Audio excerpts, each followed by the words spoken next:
কক্সবাজার থেকে ৬ বাংলাদেশি অপহরণের শিকার হয়েছেন। ধারণা করা হচ্ছে মিয়ানমারের সশস্ত্র গোষ্ঠী আরাকান আর্মি তাদের তুলে নিয়ে গেছে।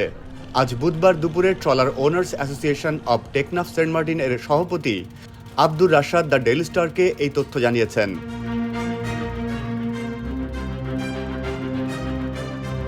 তিনি বলেন, সকালে কক্সবাজারের টেকনাফ থেকে নির্মাণ সামগ্রী বোঝাই দুটি ট্রলার সেন্ট মার্টিনের উদ্দেশ্যে ছেড়ে যায়। কয়েক ঘন্টা পর নাফ নদীর নাইখণ্ডদিয়া এলাকা পার হওয়ার সময় দুটি ট্রলার ও ৬ জন স্টাফ অপহরণের শিকার হন।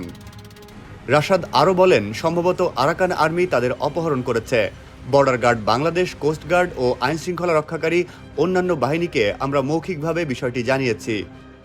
তবে টেকনাফ ২ বিজিবি ব্যাটালিয়নের অধিনায়ক লেফটেন্যান্ট কর্নেল মোহাম্মদ মহিউদ্দিন আহমেদ জানিয়েছেন, তাদের কাছে এ সংক্রান্ত কোনো তথ্য নেই।